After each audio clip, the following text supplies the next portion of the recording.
Hello everyone, a warm welcome to the Scandinavian Female Empowerment Summit.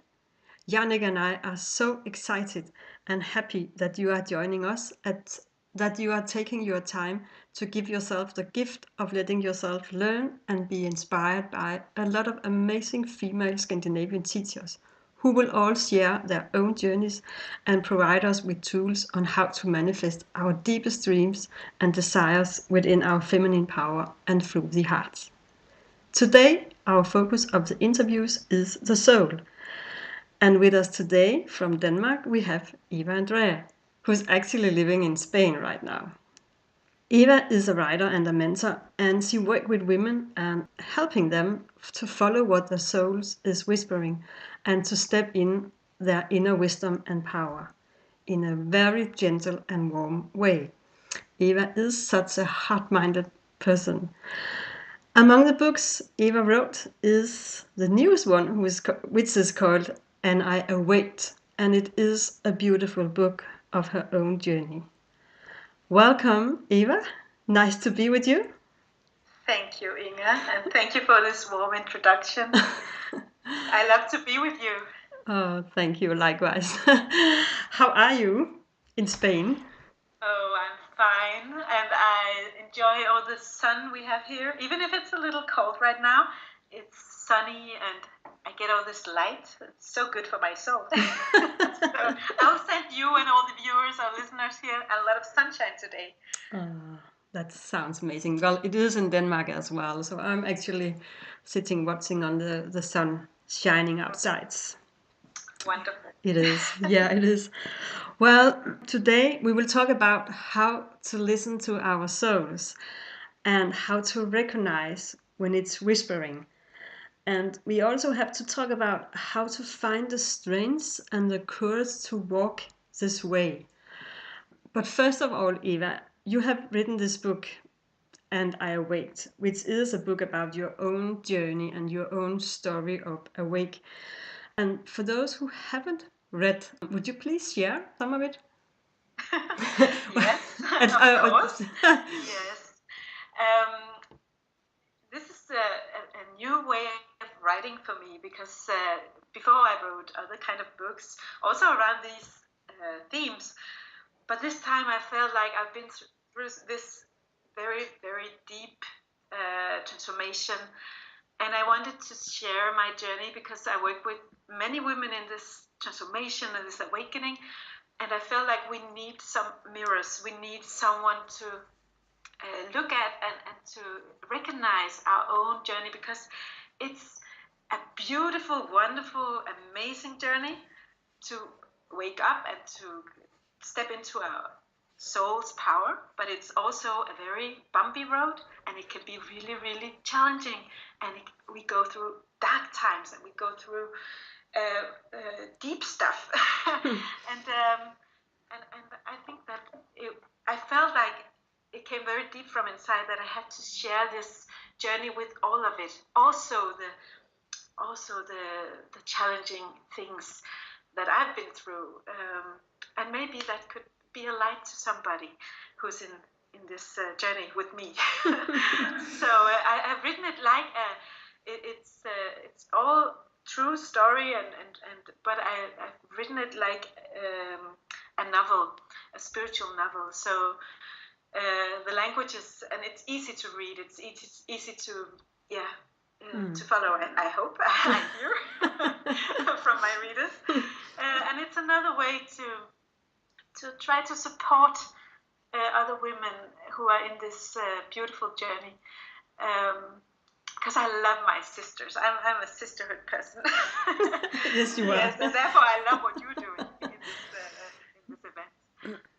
Thank you. Well, Eva, you just mentioned that you wrote this book to give the women all around the world a mirror and helping us to recognize what's going on when we are on this path of awakening. Despite that, there's a few things in your book which I read that I don't recognize, or maybe I do now when we are talking about it. But One thing I don't recognize is that you, in this book, as a young girl and also as a grown-up woman, you will meet and talk to angels and divine love. I don't recognize these kind of meeting, and that sometimes make me asking, is this journey for me as well? Do you recognize this? Yes, of course. And I love that you asked this question. I think it's really important. There are a few different things about this that's on my heart. First of all, I share these experiences because I feel like a duty to share them. Because I'm the kind of person who have this very thin veil between the physical world and the unseen world, that I have this ability to see things and hear things. And that's a gift that I have and that many people have, but not everyone. So it's a gift, and it's kind of I'm very grateful for that gift, and it's meant a lot on my journey because it's been a support and a help, and maybe I just really needed it. And I don't understand why I see and experience things like this, but I accept it as a gift. And it's also been a struggle for me actually to embrace it, because I have this very rational mind too. So that's another story. But in this book, I felt strongly to share what I've been given, because it has comforted me so much and helped me and guided me. And I felt like it's a duty also to share these experiences, if for those who don't have these, like me, that they can drink from that love and that feeling of support that I got, because it's for all of us, even if we don't feel it and even if we don't experience it, it is around us, this love and this divine energy, whatever we call it. So this is one part of it, why I share as I do. The other one is it for me? the other one, am I? Is this some? I think the spiritual path is about the inner work, and I also deeply feel that what is the most courageous thing and the most powerful thing is that we walk when it's dark, and we walk our inner path when we cannot see and we cannot hear. And these are the moments where we really grow. So no, it's not necessary to talk to angels or to have these experiences. No, it's the inner path that's important, and we all have a unique path, I think, and our souls are here for a reason. And you are here with your beautiful mission to spread the light and to connect, and whatever you feel is burning in your soul. And I have my mission, and likewise everyone who listens here, we have a calling. And we don't need to look like each other or experience the same things, but there are still some universal things in this path. It is like a hero's journey that we all have to go through, even if they look differently. And then we can support each other, and we can hold each other's hands and encourage each other, right? Yeah, true. Makes sense? It makes sense. and I'd like to just to mention that while you were talking about this, the way or your contact to the unseen, I'm about to read a book called The Body of the Shaman. And in that book, they describe that we have actually two kind of consciousness, in my opinion, or in my understanding. One of which is mentioned is the one we are working with when we are starting to do our inner work.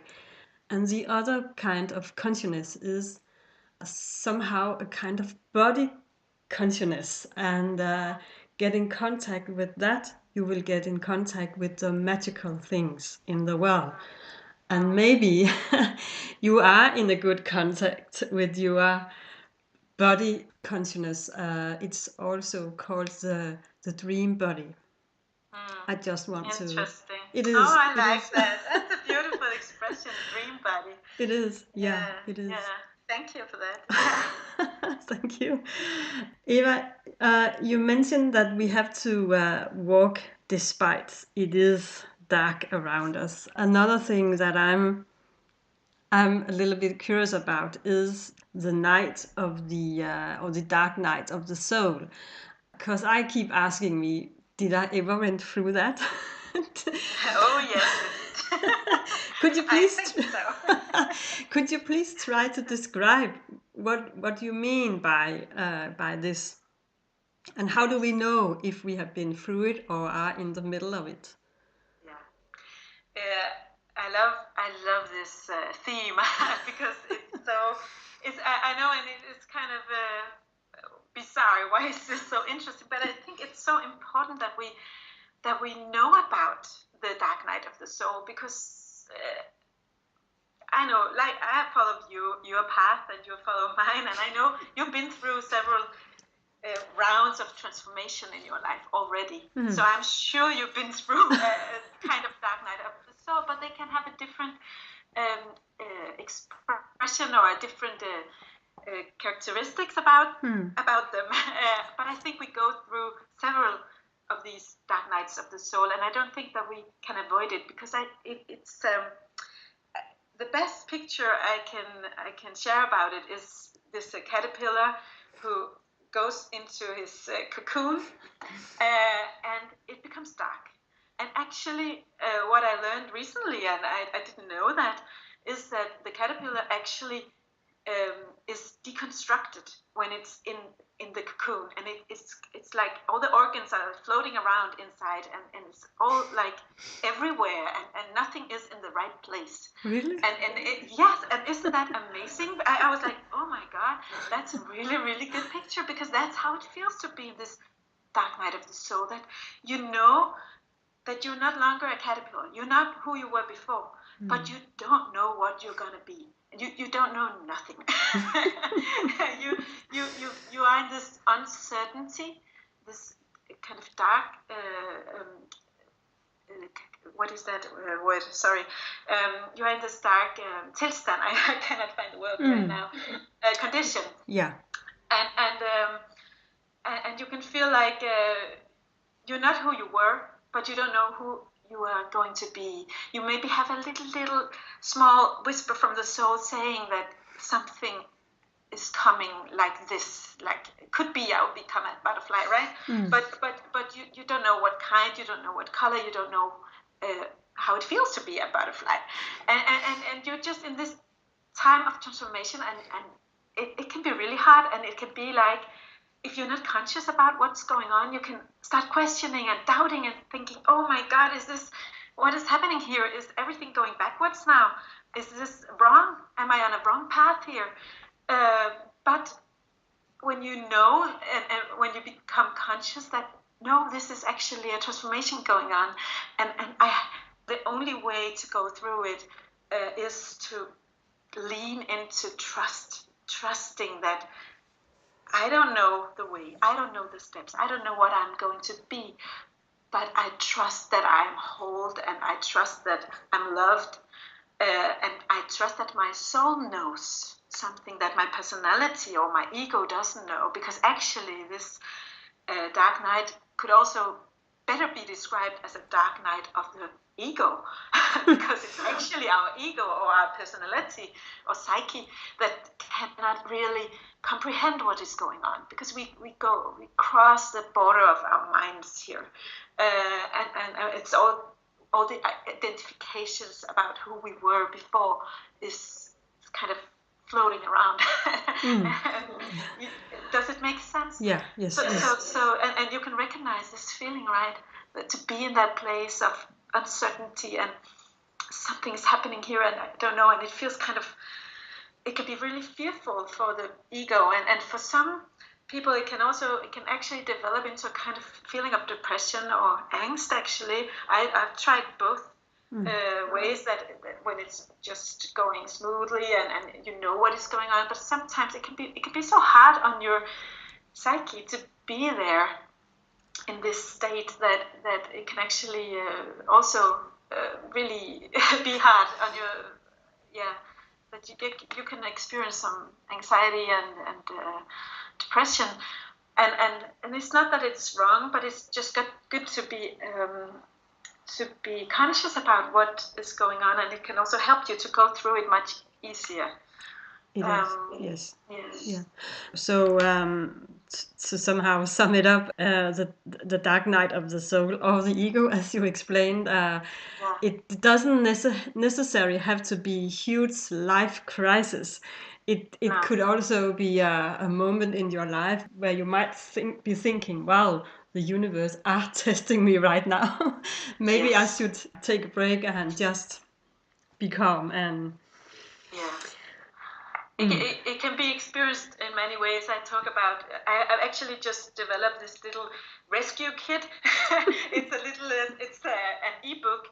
After I wrote this, I've had many questions about the dark night of the soul, and I just felt like, I've studied a lot, and I also in this all mystical scriptures around the world, and also just looking and trying to understand my own experiences and the experiences I hear from so many other women, and just collected a little guidebook called The Little White Book about the Dark Night of the Soul to really to go and look and see also what can I do to come easier through it, and what does it actually mean, and all these what are the signs, and yes. Now I feel like I'm floating somewhere. What did you ask me? I just tried to sum up that the dark night of the soul could, as you also start mention, it can have a lot of expression. It can be huge life crisis, and it can be as well when we feel this that the universe is testing us, which I guess a lot of women recognize that we have those days.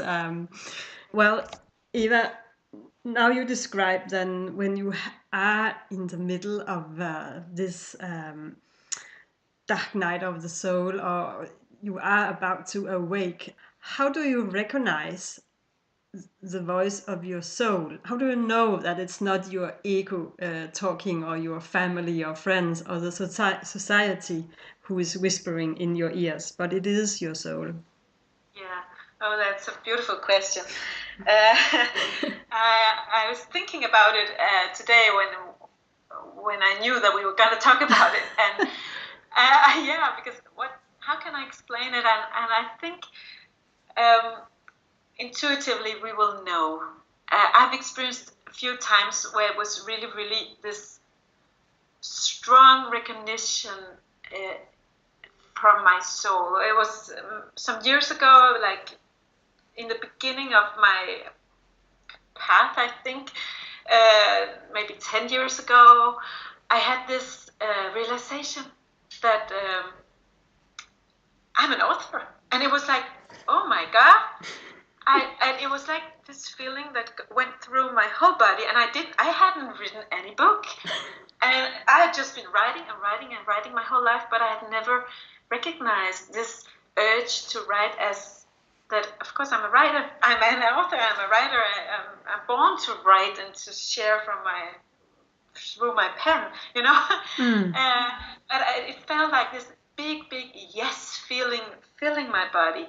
And also later on, I had this new that I understood that I'm here to really support other women in their transformation. And I had this feeling like a string was pulled like in an instrument in my body, and it was like my whole body was like but okay, well, I'm quite sensitive for feelings, but I think for everyone we can recognize this yes feeling, this and not like this yes, but this yes, there we are. Aha, and I guess you've felt that many times yourself, that when you come into something something is touched in you, that you just feel this yes, and it's like it's a love feeling. And of course we will meet our fears. Even if we follow our soul's calling, we will meet our fears. So it's not like it's a path with no fears and only bliss, because it's always said like follow your bliss, and then you're following your soul, and that's truth in that, because there's so much joy and flow and bliss when we do what we are here to do. But still, we will really also, it's kind of ironically designed in a way that we really meet our fears and our shame and our pain and everything that needs to be healed on this path. So I think it's more three-dimensional than we sometimes hear. There's the depth in it, and it's beautifully designed to make us grow, and It is. To evolve as a soul. It is. And one thing I guess we fear as well is our own inner light. But I would get back to that. Oh yeah. We have a lot of light. Thank you. I guess we all have, actually. Yes, we do. Eva, one thing I know you have been talking about this, and it's something I recognize in my own life, that when we do decide to walk on this path and awake, and tell our own story and share our own truth, I also realize that doing that might hurt friends or families. How do we go through that? Because I guess that's a kind of fear as well. Yeah, sure. And I know deeply about that myself. Maybe you'll share your own, just a short, share your own story. Yes, I doing can this. give just a short. So I was born into this Christian community that was also quite a closed community, but with a very spiritual essence. So for many years, I got this into all these what are this word right now? Yeah, all these conventions, overbevisning. Ideas. Ideas, way yeah, to whatever. think. Yeah. All this, it became my truth too. When you get it from you were born, and with all the fear also about how the world is and what is right. So when I had this big awakening 7 years ago or so, it started 7 years ago. After some time, it became clear that this was not my truth anymore, and I had to listen to it, no matter what it would cost me, because of all my family and friends and network was in this community, and also my husband's family, and fortunately we both had a parallel journey here, so we were agreeing on that we had to make this shift and to create a new life, because we had to listen to that truth and also tell our truth, because we both are messengers. Exactly. Sharing. Yeah. Because it's not everyone who goes and share the truth in that way, but we needed the freedom to speak our truth. Yeah, so that was very frightening and very and a very existential thing to be willing to also risk the love and the support of all your loved ones. Yeah, that's what I also share much more about that in my book.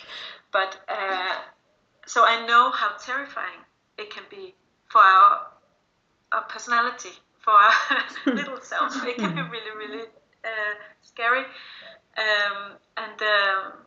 But there's something about when something is really true for you or true to you. There's this insisting urge in your soul that you just have to listen to it and to talk it and to be it, because otherwise you feel like dying inside. You have to do it, and you can do it. I was guided. This is where my guides really helped me to understand that I can speak my truth and I can live my truth in love. I can do it sharing, giving my hand to my loved ones, do it firmly, but in love. And I don't need to become fearful or angry, or you know what I mean. I can stand with my heart in my hand and tell my truth and live my truth. And it's very vulnerable because you have your heart here and you're reaching out, and it feels really vulnerable to do that. But in a way, that was my path, and I think it's possible for everyone to. Of course, we need to protect ourselves. We need to set our borders and protect this new life that's coming to life in us.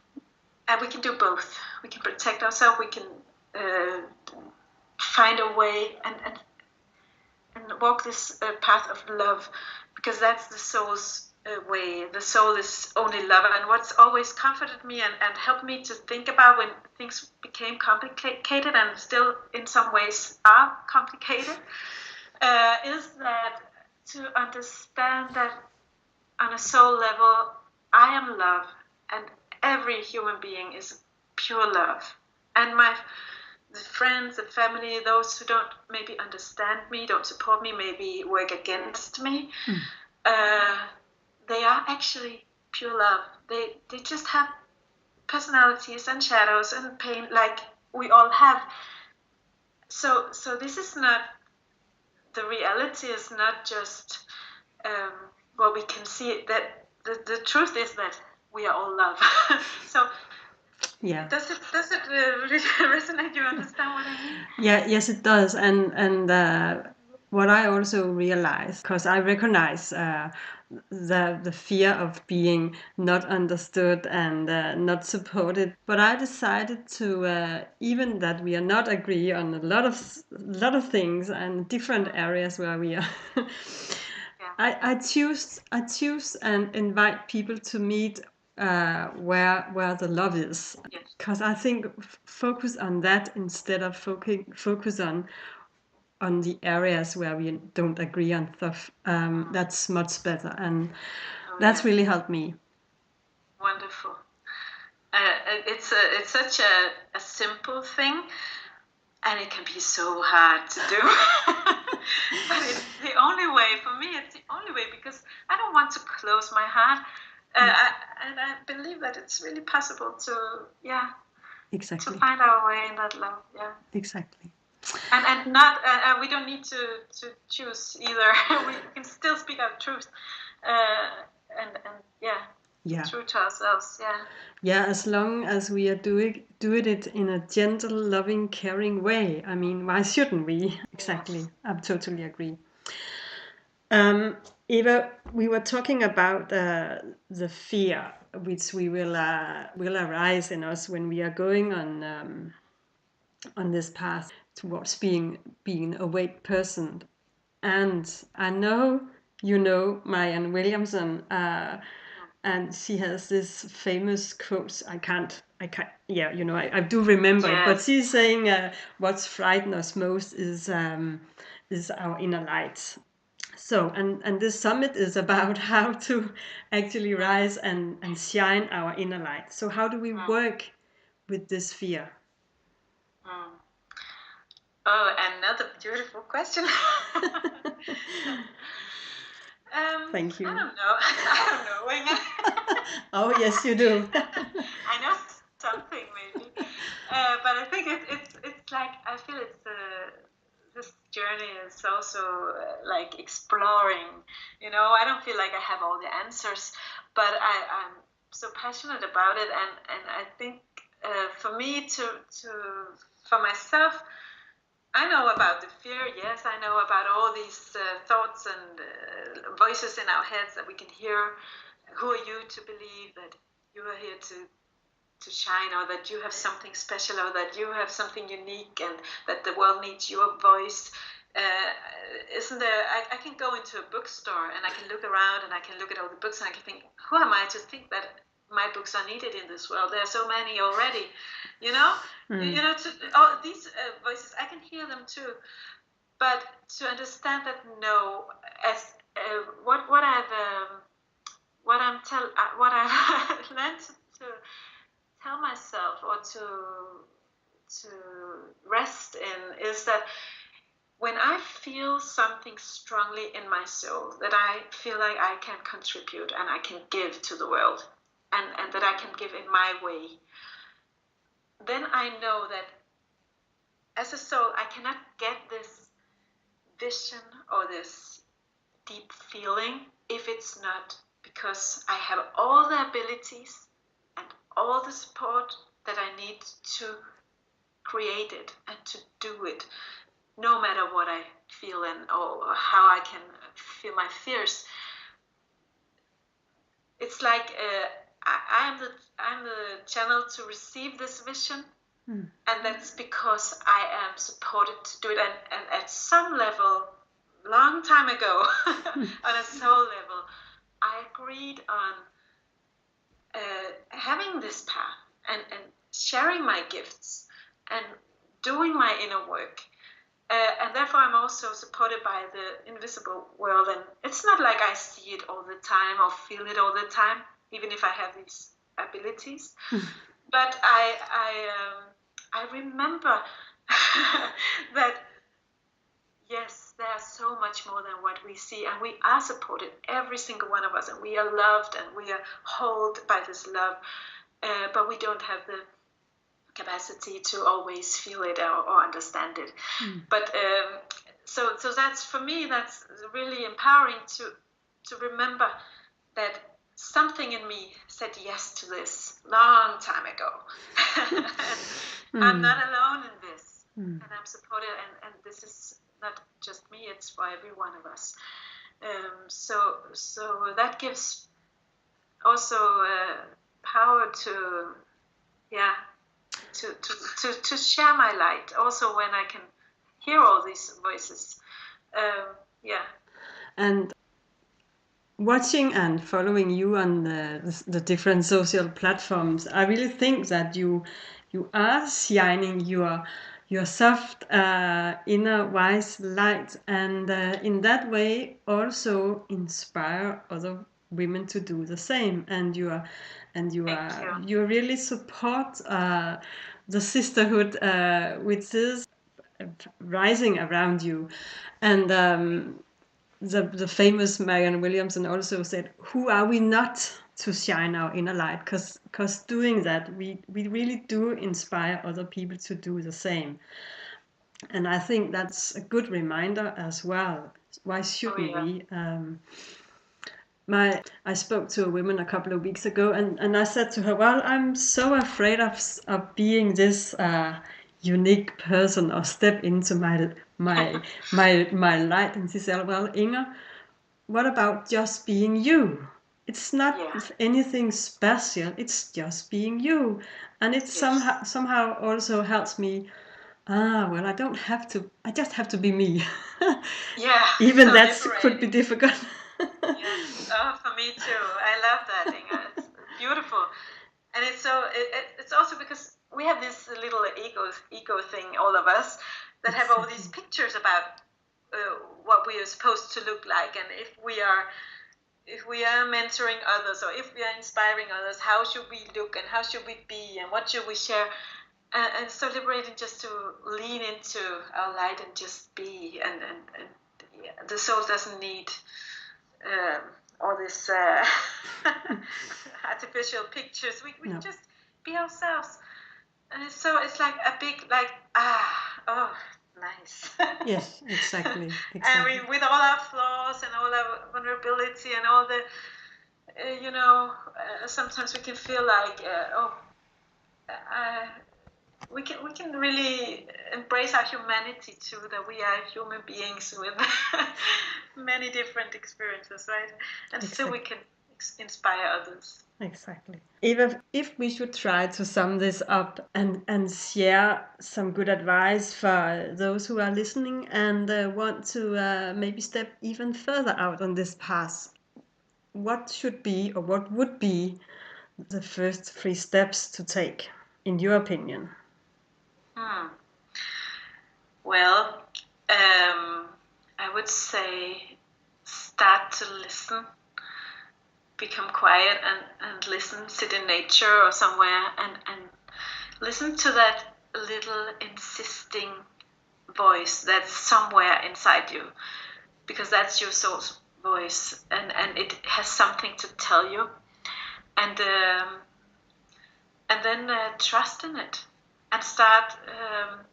We don't need to see the whole pattern or the whole landscape. We just need to see the next step or the next moment, what is the right step to take, because none of us, I think, have the full picture. I don't feel like I have the full picture of my path at all.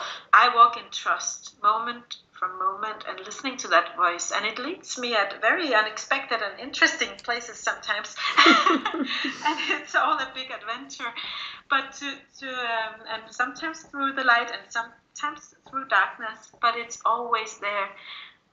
So listen to it, trust it, and I don't know what the third thing should be. I would say start to communicate, because we are not alone. And even if we don't have these experiences, begin to use this prayer from your heart. And it can be very simple, just a heartfelt prayer like, help me, or show me what I cannot see right now. What is it that I cannot see? Or something, give me a sign, something. Just start communicating, because it's good to meditate and it's good to be silent and listen, but we also need to speak and to communicate and make it a dialogue with this love that's all around us and that only urge to support us, and you will get a sign in a way that your heart understand, in a language that your heart understand. In a little, I'm sure you've had all these experiences too, Inga, about suddenly you hear this little song on the radio that just gives you an answer, or it can be so subtle little things that can just support us. Yeah, exactly. And that makes us feel heard and that we are not alone. So start communicating and receive what you get, because there's so much love and it's shown in so many ways, and it can also just be by a soul sister showing up, that you have these wonderful conversations and you feel supported. Exactly. I really encourage people to start practice asking for help, because by yourself, I guess, that we do want to help people who ask for help, and I've seen so many examples of what happened when we dare to ask for help. It's amazing how life can transform. So I think that's really a good advice. Very. I love that. Yeah, thank you. And also believe that you are worthy of receiving help and support. Yes. And you don't need to be the strong one all the time. Exactly. We don't need to walk alone. No. It is a sisterhood, and I also, during this summit, realize how much support we meet it everywhere, and it's really amazing, and it makes me both proud and humble, and also very, very happy, because it's amazing what a difference we can do when we are working together and help each other. It's beautiful, and it's like a feminine consciousness that's rising, and it's just like this big wave that we talked about before, this wave that just becomes stronger and stronger, and it can really transform the world. So this is the big stuff. It is. So thank you, Eva, for being a part of this wave, and I want to say that to all those who are listening as well. Being or taking part of the summit is also taking a part of this wave, and hopefully it will grow even bigger and more supportive and more softer, and spread love and support around the world. Yeah. That's what we are hoping for. Well, wonderful. It is. Well, Eva, thank you so much for sharing, and thank you for the books. I Awaked, and I really encourage everybody to read this book. It's a beautiful book, and at least it really inspired me to walk my own path. Oh, that's wonderful to hear, Inga. Thank you. Thank you. Yes, and thank you for allowing me to share. It's been a great honor and a great joy, and yeah, I'm really grateful to live in this time. I think we are in such an interesting time in the world right Yes, now. we are. Thank you. Thank you very much, Eva. To you who are listening, remember that you have access to the videos from today for 24 hours. But if you don't have time to watch it or want to see it once again or listen once again, you can get full access to all the materials on our website for 6 months. Please visit our website and read more about that. For now, I just want to thank you, Eva, once again. Thank you for watching and listening. And remember to shine the light that you are. Goodbye. Take care. Amen to that. Amen. Bye.